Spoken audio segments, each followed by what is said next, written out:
করা যাবে না। আমরা তো মনে করি যে আমরা বিপ্লব করেছি, আমরা রক্ত দিয়েছি, জীবন দিয়েছি, কোনো নেগোসিয়েশনের সরকারের জন্য তো দেয়নি। আজকে 100 দিন পরে আমাদেরকে স্লোগান দিতে হয় দিল্লি না ঢাকা, দিল্লি না ঢাকা। কেন?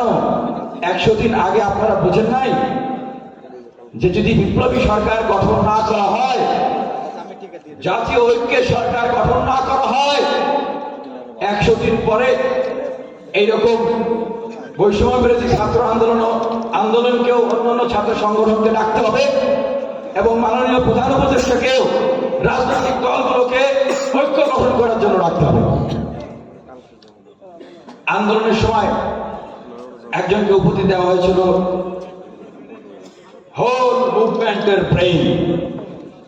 আমার মনে হয় যে আমাদের মাননীয় প্রধান উপদেষ্টা যাকে হোল মুভমেন্টের ব্রেইন করেছিলেন, ওনার ব্রেইন মনে হয় এখন আর ঠিক মতো কাজ করছে না, অথবা উনি গণ অভ্যুত্থান পূর্ববর্তী পরিস্থিতি পর্যালোচনা করে ওনাকে হোল মুভমেন্টের ব্রেইন ভেবেছিলেন।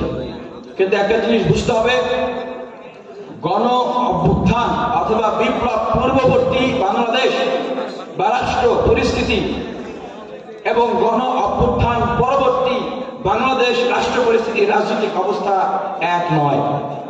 একটি বিল্ডিং কে ভাঙা খুব সহজ, আপনি কোথায় বাড়ি দিচ্ছেন সেটা কিন্তু ঠিক করতে না, হ্যাঁ চলো আমরা বিল্ডিংটা ভাঙবো, কিন্তু আপনি যখন একটা বিল্ডিং নির্মাণ করবেন তখন কিন্তু আপনাকে কতটুকু ইট পাথর, কোথায় কতটুকু কি লাগাবেন, কত ইঞ্চি কি হবে, সব কিছু কিন্তু হিসাব নিকাশ করতে হবে, প্ল্যান করতে হবে এবং পরিকল্পনা মাফিক সব বাস্তবায়ন করতে হবে। বাংলাদেশের এখন একটা অপারেশন হচ্ছে সার্জারি। এই সার্জারি যদি সঠিকভাবে হয় বাংলাদেশ সেরে উঠবে এবং আমরা যে বাংলাদেশের জন্য রক্ত দিয়েছি, শহীদ ইকরামুল হক সাদিক জগন্নাথ বিশ্ববিদ্যালয়ের শিক্ষার্থী, তিনি যে বাংলাদেশের জন্য রক্ত দিয়েছেন, সারা বাংলাদেশের 2000-এর অধিক শহীদরা যে বাংলাদেশের জন্য রক্ত দিয়েছেন, 1 লক্ষাধিক ছাত্র জনতা যেই বাংলাদেশের জন্য আহত হয়েছে, তাদের বাংলাদেশ আমরা পাবো।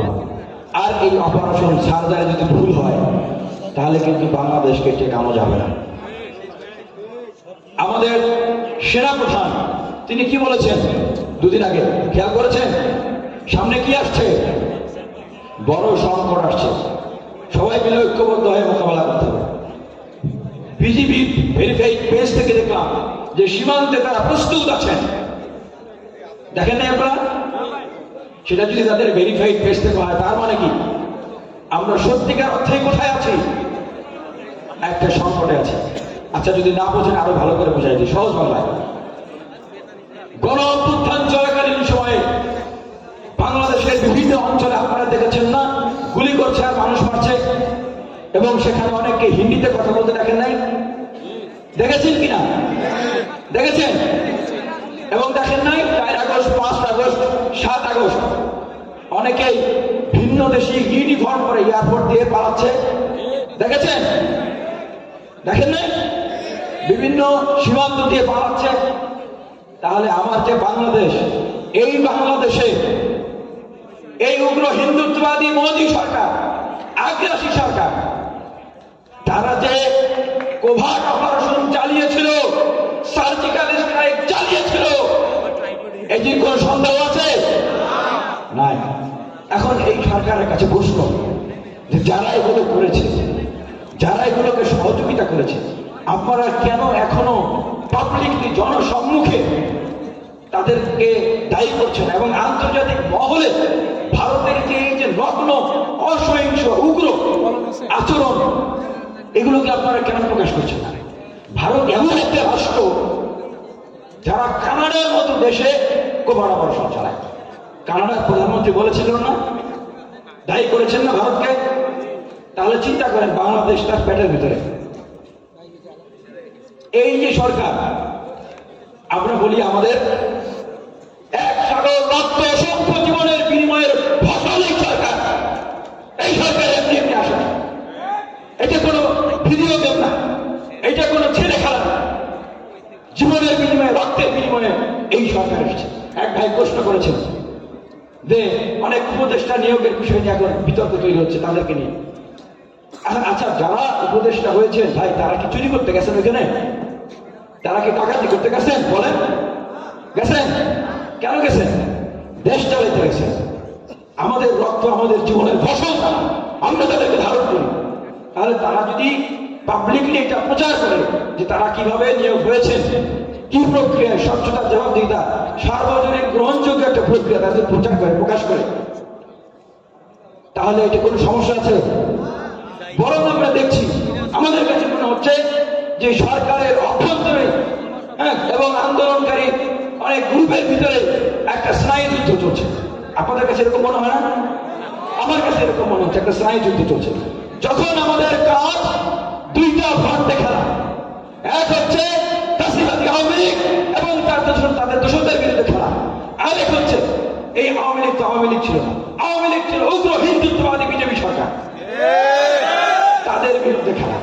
এই দুই ফ্রন্টে খেলার সরকারের কোনো প্রস্তুতি আছে আপনাদের কাছে মনে হয়?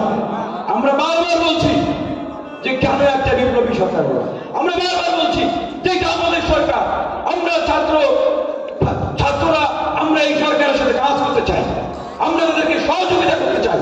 আজকে একটু আগে এইখানে সকল ছাত্র সংগঠনের নেতৃবৃন্দরা এভাবে মুষ্টিবদ্ধ করে হাত উঠিয়ে যে ছবি তোলা হয়েছে, আপনারা যে দেখেছেন, আপনাদের ভালো লাগে না? আপনারা খুশি হয়েছেন না? আপনারা মনে বল পেয়েছেন না? সমগ্র দেশের কোটি কোটি মানুষ এটি দেখলে তারা সাহস পাবে না? পাবে তো? পাবে না? তাহলে এই যে ঐক্যবদ্ধতার পরিস্থিতি, আমরা কথা দিচ্ছি মাননীয় প্রধান উপদেষ্টা ডক্টর মোহাম্মদ ইউনূস, আপনারা কাজ করুন, আমরা আপনাদের সফলতা চাই।